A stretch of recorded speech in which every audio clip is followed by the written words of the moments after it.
Hey everyone, thank you for joining. We finally got to the last session of the day. Hopefully everyone found it informative. It's just been great having so many of you here, but like really excited about this one. I think if some people were at the previous sessions, we talked about like just the growth of alternatives, generally speaking, the new distribution, what's happening. And one of the big developments this year, probably last year as well, has been around tokenizing funds, making them more accessible, making them more liquid and stuff like that. So proud to be joined by our good partners from Securrency. Jason is the Chief Product Officer, and Jason's going to talk us through like how we're delivering this new solution for private markets, including tokenizing the fund. We're going to show you a demo, but all the workflows that go with the fund on the platform as well. So Jason, please introduce yourself. Thanks again for being here. Yeah, thanks. I suppose you guys must be the hardcore folks, that stayed all the way to the end and are willing to listen to this kind of stuff right before going to get dinner and drinks. So I appreciate your time and attendance, and looking forward to talking to you guys about tokenization. So I'm the Chief Product Officer. I've been with Securrency for just 7 months, so be gentle with me. I'll be giving you some insights about how we use the Unqork platform to tokenize, but also more importantly, talk to you about the benefits of blockchain to private markets.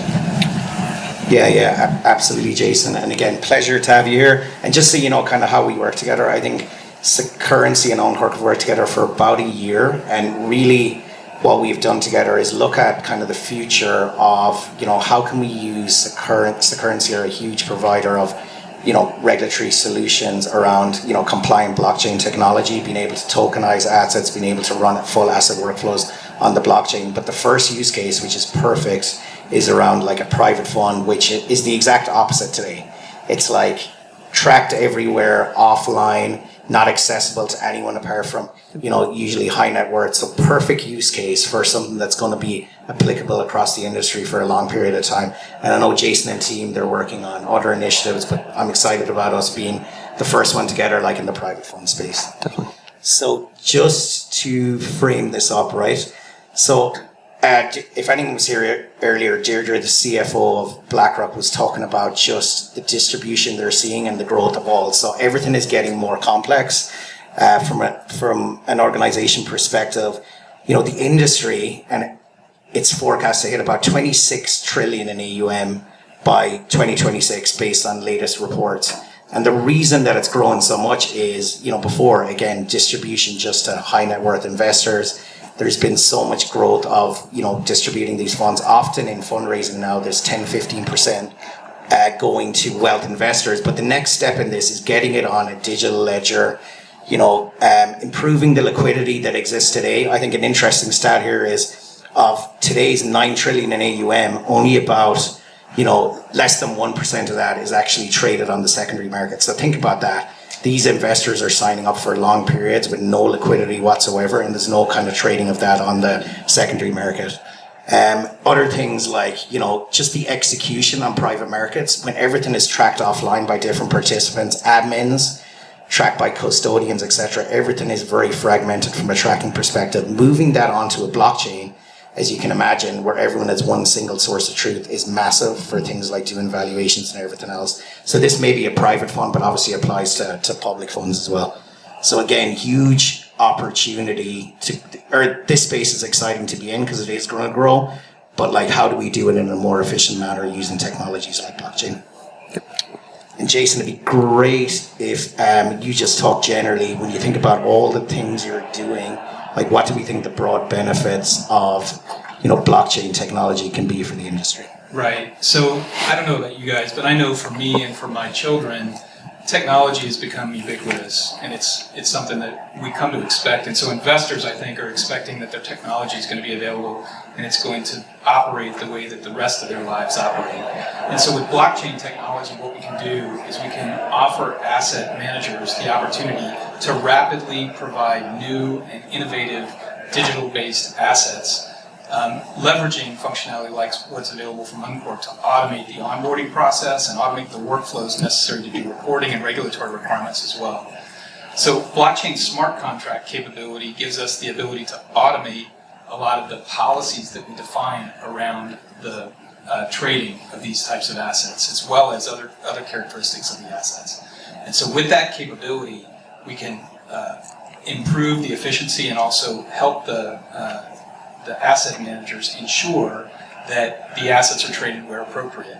Today, I think what we see is a lot of times these asset managers have whitelisted lists of qualified investors that are available to invest in these different types of assets, or they have to manage the transactions on almost a transaction-by-transaction basis in a manual way.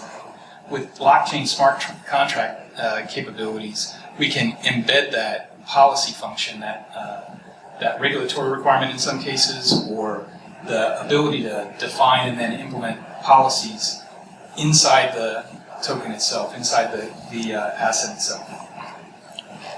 Right, I think, Jason, that's super interesting, because a lot of our previous sessions we were talking about the industry has grown, everyone's doing really well, but we're dealing now with all these challenges. I think the interesting thing about what you just talked about, Jason, is a lot of those problems go away naturally because of the way things are tracked and transacted on the market. So a lot of the things that we're now trying to solve for funds that are not tokenized, for example, again, we're talking about solutions for that. And I'm not sure we can solve all of that at the same time.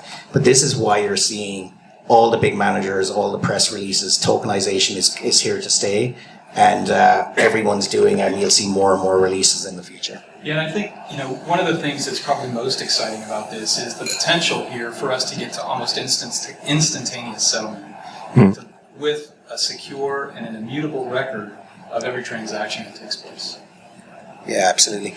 And just a couple of snippets. I think today we're proud to release our white label product with Securrency that can be used as a solution. We're about to demo it for you all, which will be exciting. So we just did our press release today. So we have our solution on Unqork. I think, but you've seen it in the market. Partners Group are here today, Hamilton Lane. I know Blackstone, BlackRock are doing a lot of different things around tokenization. I think where our solution is a little bit different. The tokenization is obviously done and these funds exist today, but we handle through the front end and the capability that Securrency bring all the associated workflows. So like Jason talked about, you want to move, you're an investor, I'll make it up, I've made 500,000 investment in this, a liquid private fund. I want to go and move that money because I have a certain event or something as a high net worth investor. This is what this technology enables. You subscribe, but then you can also transact, which you're about to show you in a very secure way. So it's the tokenization on one front, but all the associated things that come with it can all be done through this interface. Yeah, that's right. And so the way we approached this was we developed a platform that we call our capital markets platform, and we're focusing on private markets with a private markets solution. It's an API first, full stack product that implements kind of the complete life cycle of the asset, from the point where you're onboarding asset issuers and investors to defining the structure of the asset and documenting that and embedding that documentation within the token, and then issuing that token to the initial investors, and then making maybe a secondary market available as a marketplace for the investors to either trade between each other or with the initial issuer. Yeah. So that's a full stack solution. And what we see is the Unqork capability, the codeless environment there, gives us the ability to implement those customized workflows that each one of the asset managers want to see for those different functions. Yeah. And Jason, interestingly, I'm going to put you on the spot a little bit. So say, for example, an asset manager said to you, I have a new distress fund product, I want to tokenize it. How quickly could you get this up and running to get that fund on there? With our platform, it goes from weeks or months, to days or even hours. We want to be at a point where you can decide on an asset type that you want to implement. And if that asset type has been implemented before, we should be able to tokenize it and put it on the blockchain within a few minutes. Yeah, absolutely. So yeah, exciting about where we're going to go. I think the next part is, which I'm excited about because this was big for us a few months ago. And again, the partnership has been unreal, learning about what Securrency do and how they do it so different. And Jason, I know you wanted to talk about like the compliance aspect of this, because it's great to say I'm going to tokenize a fund, but what do the regulators say? And how do we get them comfortable? And I think that's where Securrency is very unique in the market. They can tokenize the fund, but it comes with a lot of discussions with the regulators and everything that is needed from that perspective as well. Yeah, that's right. So we define something we call a compliance-aware token framework that gives you the ability to write policy rules. And those rules can be regulatory requirements. They can also be just policies. For example, you might have something like you need to ensure that if a fund is about to transact, that somebody else has a first right of refusal for that fund. And so that kind of a policy can be implemented in the policy rules, embedded within the token, and then when that token transacts, it automatically checks the counterparties involved in the transactions and determines whether or not that transaction should go forward or be rejected based on the policies that are defined for that asset. Yeah. So that's what we call our compliance aware token framework. And with that framework, we can also then create portable tokens. Those tokens can, instead of just being applied to a single blockchain, can move to different blockchains and transact both in the marketplace that's defined by the solution that we provide, as well as outside that marketplace, between, directly peer-to-peer, between participants, or through another marketplace, because the token itself contains the compliance capabilities. And so the asset issuer can be assured that the token will always transact in a compliant fashion. Yeah, no, that's great, Jason. And the solution already, again, we can't disclose who, but one of the biggest US wealth asset managers already testing and deploying how they can do this. One of the biggest global stock exchanges for a slightly different use case. So exciting, everyone's moving into this space. But with that, the most exciting part, and introduce Ian from the team, who actually leads a lot of our digital asset solutions. Ian, if you wouldn't mind, showing the platform. Ian's actually going to show actually tokenizing something real time, which is pretty amazing that we can do through the front end, and also some of the associated workflows. Yeah. Hey, everybody. And so Jason, I think, said that they were taking months to weeks down to hours and even minutes in some cases to tokenize and launch a new fund. And the hope is that we're going to show you that today here right now live. And so we're going to walk you through a demo that is a lot of moving pieces, but at the end of the day, we're going to show you some really cool stuff. We're going to show you the fund marketplace that Jason and Paul talked about. We're going to launch a fund and then tokenize it using a multi-level approval process. And then as an investor, we're going to go in and we'll subscribe to a fund. And then lastly, we'll be able to go in as the asset manager, approve the subscription of that fund, and then we'll release the tokens, we'll mint them, and issue those tokens back to the end investor. Along the way, we're actually going to demonstrate this through the Stellar protocol. And hopefully, as we go through, you guys will see the power of the platform and the ways that both Codeless architecture and blockchain are starting to really evolve and solve some real-world problems for clients in increasingly complex industries and complex situations. So just to anchor us and get us started, this is the fund marketplace. So again, it's a two-sided marketplace. Asset managers register, they go through the KYB process. Investors register, they go through KYC. And then both parties can ultimately take part in the marketplace. Asset managers can launch funds, investors can browse and invest. And as you can see, there's the ability to create a number of different funds and launch them and then have them on the marketplace. So for example, we can take a look at one of the ones that exists today in this demo, which is part of Atlantis Capital, and this is the Atlantis Search Fund. And so as you can see, within the marketplace, we also have the ability to click in, browse, get additional details like NAV performance, the fund management team, and other key areas. You may have noticed that in this instance, Jane is the fund management team CEO, and she is leading the endeavor. And so if we look at the application, we want to take a look now at the asset manager experience. And so a couple of quick things to know as we start to actually click through the live demo. Number one is that this is in a demo environment. This is a live application, so we'll be posting transactions to the blockchain, and we'll be showing you that as well, so we'll be looking it up. Knowing that it's a demo, though, there's a couple things to keep in mind. Some of the styling is still in flight, and some of the functionality as well is a little bit limited, but it's not going to impact what we're doing at all today. Obviously, this is a non-customer version of the product, which we're still finishing the white label for, but again, fully connected in.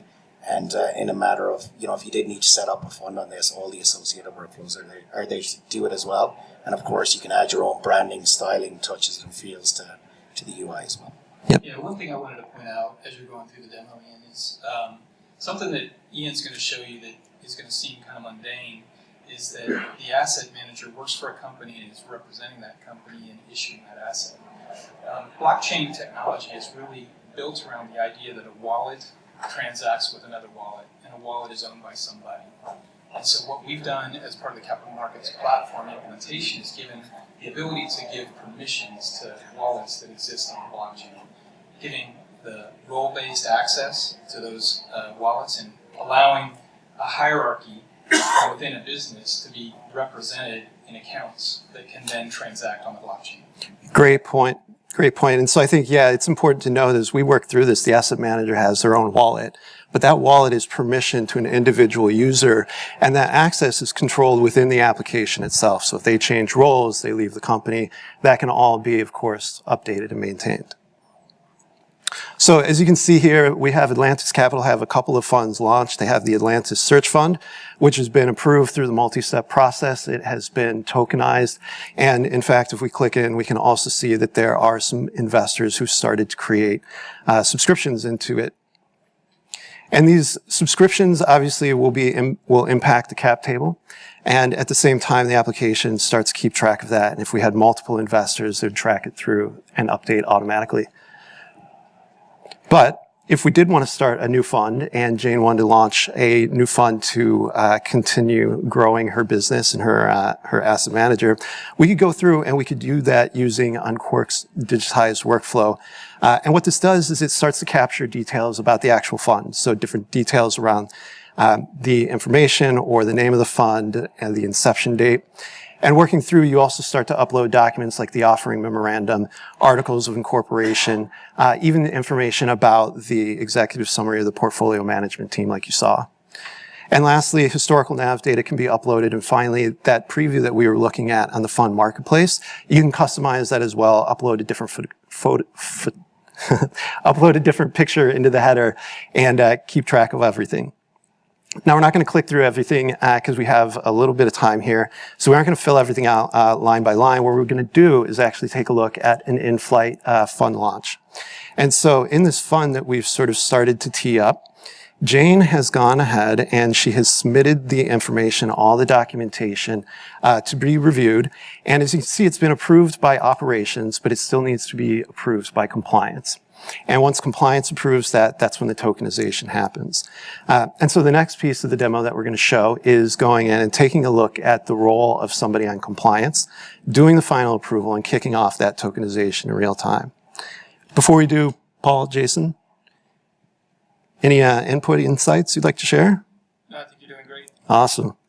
Let's show the people what they want. So, taking a look now at the compliance role, we are in our final approval.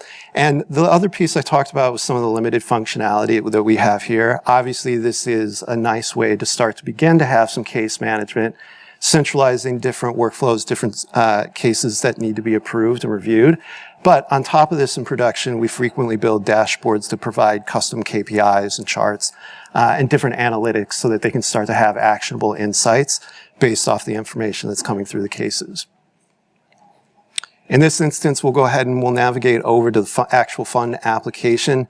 And as I said, Jane has launched the Atlantis Rescue Fund 1. So obviously, you always want to be prepared and make sure that in the event things don't go wrong, if you're searching for Atlantis, you have a backup plan.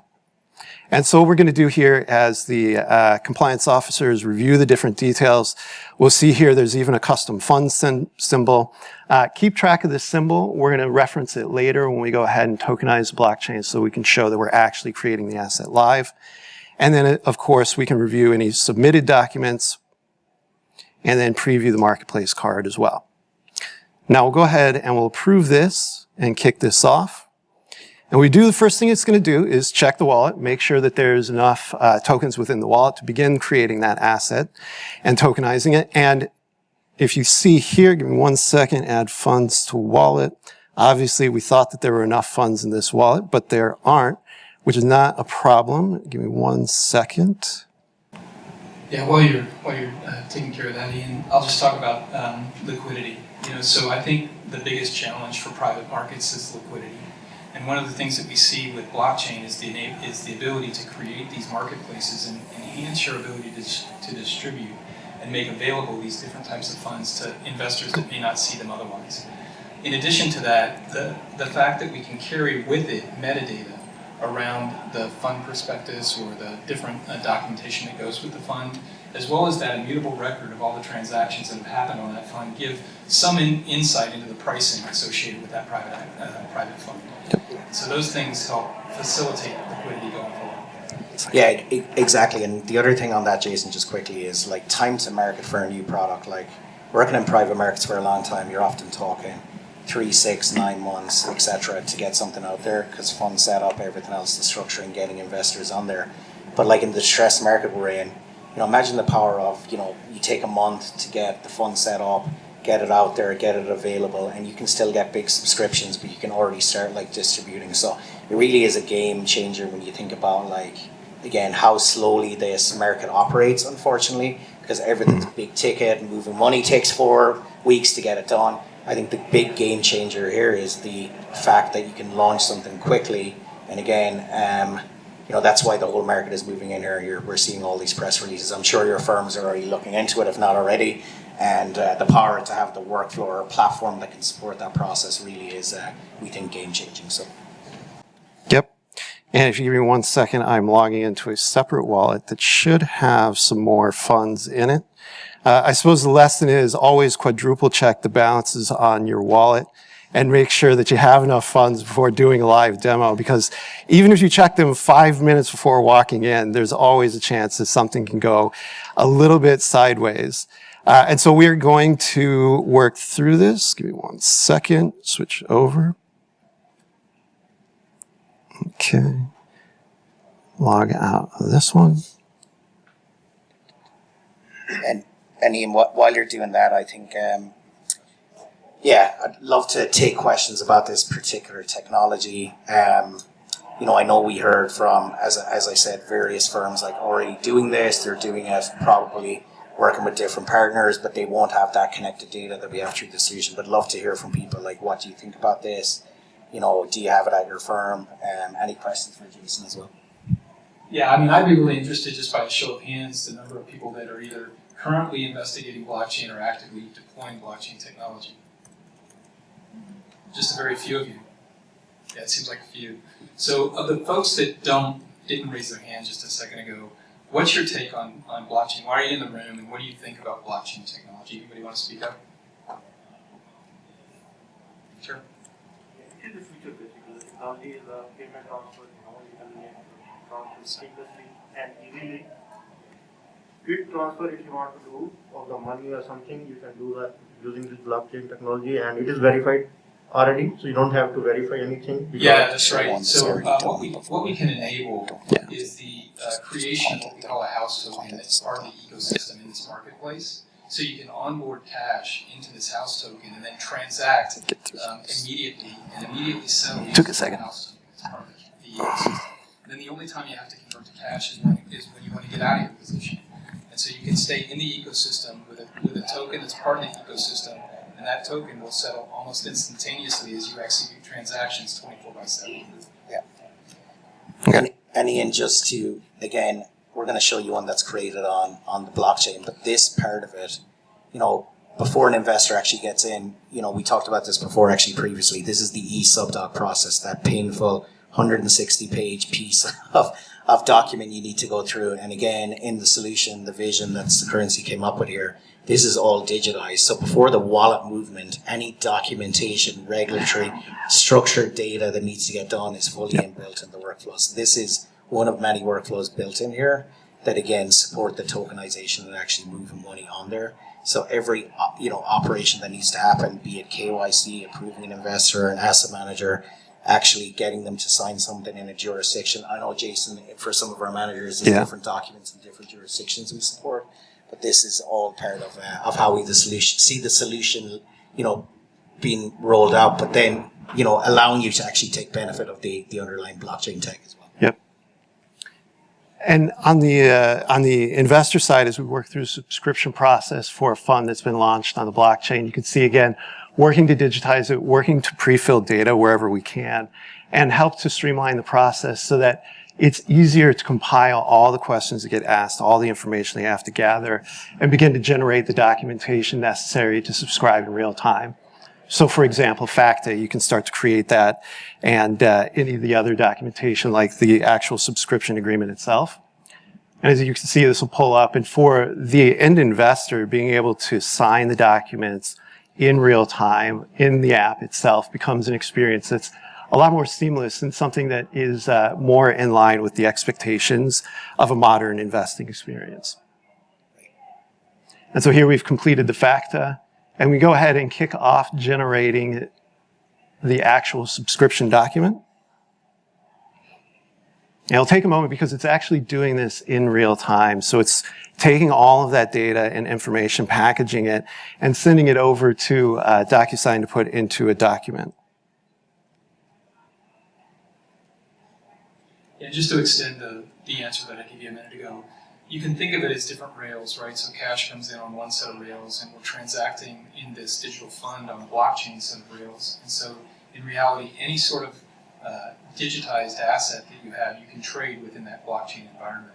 So one example is the house coin that I talked about a minute ago. But if you had a stable coin, if you had another asset that you wanted to transact, again, that kind of transaction could happen on the blockchain rails in real time in kind of instantaneous settlement. And Jason, just on that point, because I know lots of conversations you guys have been having every week with clients, like how big is the demand for having blockchain right now, and what are you seeing like across the market, private markets and elsewhere? Like I'm just seeing like in the last year it's picking up. I'd love to hear from you. Yeah, sure. I mean, we think there's a huge opportunity here, and pretty much every customer we talk to is doing something related to blockchain. Yep. They're either in a proof of concept, they just exited a proof of concept, or they're starting the first initial rollouts of what they want to do with blockchain. And interestingly enough, I think this compliance-aware capability that, again, addresses regulatory requirements and every other type of policy that you need to apply to a blockchain transaction is something that everybody is recognizing as a requirement.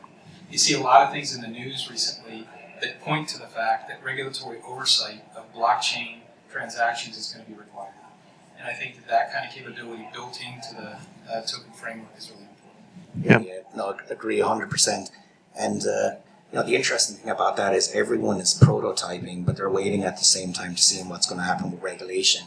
And we talked a lot about, Jason, the fact that this is going to help with distribution, help on the investor side.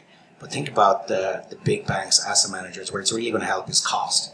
Because again, how much are you actually spending? And I hope I'm not offending any custodians or anything like that, tracking custody of your assets. It's a couple of basis points a year that you're doing and you're paying it across the board. And now you're doing it on blockchain. I mean, and everyone can see it with transparency, you make it public or not. It really is a game changer from an internal cost perspective, management, like how you organize and operate your teams as well. Yeah, and the automation that I talked about a few minutes ago is really important there as well. So smart contract capabilities within blockchain technology give you the ability to automate those financial reporting, financial processes that you have internal to your business that make it possible for you to really gain efficiency out of your operations. Definitely.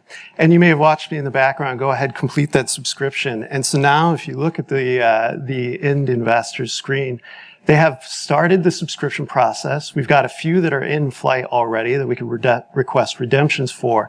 But ultimately, this investment now can be tracked and managed on the asset manager side as well, to help facilitate. Again, part of the benefit is that transparency that gets created across all the different parties involved. So you have the asset manager can see where the end investor is in the process. The end investor can know where they are in the process. And ultimately, we think that transparency creates a better experience, and one that, as we said, can lead to a lot of different benefits for all parties. Yeah, I certainly have never seen a private fund with a request redemption button, so that's definitely unique for the industry. Yeah. And another characteristic of the platform that we offer is something we call ledger scan. So our platform is agnostic of the blockchain, so we could just as easily be deploying this token on an Ethereum ledger or any other type of ledger, and we have a technology that allows us to scan all of those ledgers, including traditional ledgers, and import that data into a single data structure that captures an ontology of basically a T-sheet of the data in a way that gives us the ability to do all the financial reporting necessary. Yep. And I think the one other aspect that we were going to quickly show was how on the asset manager side, once we've gone through and made that subscription into the process, like we talked about, we have the ability to click in, we can view the details of the investment that have been made, and in cases where the client has sent the funds over, we can verify that those funds have been received. We can say, yes, we have received our funds from the end investor, from the client. And I'll go ahead, kick off a different set of workflows, which verifies funds have been received, sends an email back to the security admin at the asset manager to then be able to mint the tokens and issue those. And we'll go ahead and flip back to the asset manager point of view here. And we'll show you what that looks like in just one moment. Yeah, so that whole settlement piece again, what Ian is showing, again, just think about where that's going to go today, like where it's gone in retail and now it's going a little bit in institutional. But to settle money is, again, hugely risky as well at the moment, like wire instructions and all we deal with IBANs and moving money back and forth. But the settlement piece and being able to do it, like you said, a hierarchical wallet that has an entity structure of how that can move, and this is going to be game changing and get rolled out more broadly. Again, the amount of, settlement, private markets, at least 10 days for a capital call, minimum, then actually getting the money in, allowing someone to actually do this with more proactive cash management from a liquidity perspective is really key here as well. Absolutely. And so now you can see we're moving over into the security admin operations role to be able to view that investment that's been made by the end investor. And as a part of that, we'll be able to, again, review the details of the investment, take a look at those, and start to go ahead and issue the token as well within there. And so part of what we'll be doing here as we issue this token is we want to make sure that we're only issuing a small amount of the tokens, and we can go ahead and issue and distribute that. I think as we start to do that, again, might take a couple seconds here. And as always, we'll see how this pulls up. Yeah, so effectively, and Jason, lovely, this is the ownership transfer effectively from the end user perspective. Now, the asset is there, it's owned, and it's getting transferred over. But can you talk about how your technology actually enables that a little bit? Right. So as we're going through the process here on the back end, what's happening is literally a wallet is transferring tokens a transaction is occurring, transferring tokens from one wallet to another on the blockchain, directly on the blockchain. Right. So instantaneous settlement, instantaneous recognition. This is moved. The money has already been moved. Now let's make sure we do that reconciliation. So again, it's game changing from a custody perspective. Again, I've dealt with a lot of custody projects and everything else, and excited about what this is going to bring to the table as well. Definitely. And so now that we have the tokens issued off the asset, we can actually take a look as the asset manager, refresh this, and, not the asset manager, we'll pull up and take a look at the end investor. And I'll show you the wallet that we'll be posting the investment into. And we'll get signed in here. So again, think about this as, I'll make up Unqork LP, right? We've, effectively now made the interaction where the token is issued, but now the end investor, and a high net worth client is actually in their wallet and seeing it real time, the custody, the ownership, and then they can go and transfer it tomorrow if they want, right through the interface. So again, this is just logging in from the other, role perspective and being able to see everything settled, updated, real time. Spot on. And so if I'm the end investor now, again, I can see the investment that I've made. You can see that the tokens have been issued to it. And of course, we could request a redemption if we wanted to. We could take a look now at the blockchain wallet. Again, as we click through this, what this is actually going to show in production is a UI where they can see all the details. So this is looking at a giant JSON blob, but I'm going to point your attention to a couple of quick areas. The first is that we'll want to see here the ATLS. Is one of the investments that we just made.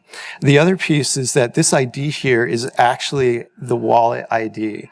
And so we can go in and we can look at Stellar Labs and we can pull up that account. And obviously public blockchain, so again, real time reflected here is what again you show. Yeah. And so as we start to click in, we can see now when we pull this up, we can see the same ID, we can see the same investments. And what we're actually doing is just returning the wallet information from Stellar. And as I said, in production, we have a nice little UI on it to be able to display that information a little bit cleaner. But the investments are there as well. So the neat thing too is that we could take the asset code that we just created, the fund, and we can go back and we can look that up within Stellar as well. And so if we click into the assets, we can click through, provide that asset code, and see that the asset's been tokenized on there as well. And I think it might be interesting, like Jason talked about, a lot of information gets embedded within that tokenization. And so you could see some of the information around claimable balances, what the liquidity pool is. If we had put more rules and more information into this, that'd be reflected as well. So if there are restrictions that might need to be placed in there, you would be able to see that in there as well. So again, that transparency is really important to what we're trying to accomplish. Oh, that's perfect, Ian. And, just Jason, just moving over to you, like looking into 2023 now, and I know you're in the middle of the team, and I'm looking at some of this currency team, very heavy pilots of this with big users. Like, how do you see that going? Like, what's coming next? Yeah, so for us, I think the interesting thing actually for us that we discovered over the course of the last 6 months is that the platform that we built, as I told you, was API first, right? And as we got into the delivery process with different entities, we discovered that each asset type and a lot of times each customer has their own methodologies for doing things like onboarding or managing the subscription process or different characteristics of the solution. Yep. So as we grow, as we see different companies come on board and want to deploy different asset types, our expectation is we're going to need to be able to rapidly respond to their desire to have customized workflows. That's why we think the partnership here with Unqork is so valuable. What we are seeing, like I said a minute ago, is that as companies start this process, there's kind of a torrent of desire to get this out there and move it faster. So what we're seeing is as an initial deployment happens and the first fund is tokenized, when that's successful, they want to do 10 more. They want to see 20 more, 100 more funds and grow that investor base as quickly as possible. So we're seeing a lot of traction, we're seeing a lot of interest, but also I think what we're seeing is a need to be flexible in the way that we approach these different workflows and to be able to customize those. That's great. Great, Jason. Yeah, super exciting. But again, would love to, like we're doing a lot of the, if anyone wants it deeper, like the part that really interests me is when technologists in the back end actually look what's happening with moving the data and all the interoperability of the systems. Yep. And very hard to demo that. So if anyone's interested in that, let us know. That's really, like what I'm impressed about, Jason, again, whoever designed this, is just the security of getting an authenticated user, because we know we don't want to expose anything to security concerns, and then passing all the information through and moving it back and forth. If anyone's interested in that, let us know. But again, would love to hear questions from anyone. This is going to be big in this space, and just excited to be on the journey with our partners here. Yep. Any questions? Great. Providing any kind of connectors to the blockchain networks? Yeah, I think Jason, talk about Yeah, sure. So when you say connector, say a few more words. I mean, like, how do I interact with the Ethereum network? Yeah. Network? Yeah, that's right. So the solution that we provide is agnostic to the specific blockchain that we're connecting to. And so the way our solution works is this kind of capability of defining the fund, defining the investors and the asset issuers, and then walking through that workflow of creating it, authenticating it, going through the compliance process and then minting the tokens. All looks the same, all operates the same inside the platform. And off the back end, we have what we call our token signing service that creates the tokens on the blockchain. So we provide that abstraction for the blockchain so that in reality, investors that come through this marketplace don't actually even have to know that they're interacting with a blockchain. We provide what we call our account management service that allows us to aggregate wallets. For example, if you're a savvy blockchain investor and you've got a MetaMask wallet, you can import your MetaMask wallet into this environment, into the account that you have within this marketplace, and you can store your tokens in your MetaMask wallet. And so for an investor that doesn't know anything about blockchain, we provide them with an account, we provide them and create a wallet for them on the blockchain that they intend to deploy these assets into, and show them their balances, show them the transactions that occur with those wallets without having to expose to them any of the technical details about how technology works on the blockchain. And Jason, just to round that out, like all the main blockchains are supported though by Unqork, right? That's right. Yep.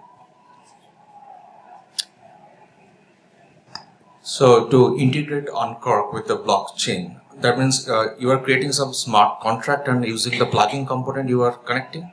That's right. So, like I said, we have this capability to interact with, to interface with the blockchain, to provide the ability to mint tokens, to transfer, transact tokens, and to burn tokens if necessary.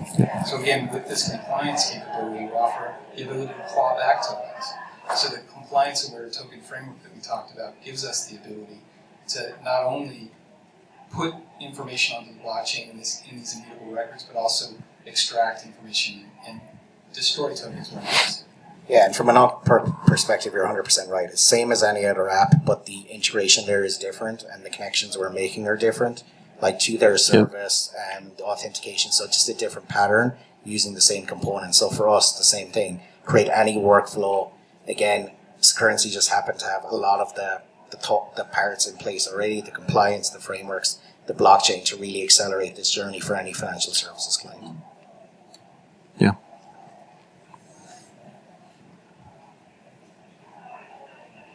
So, are your platform is kind of exchange, or it's integrating with other exchanges?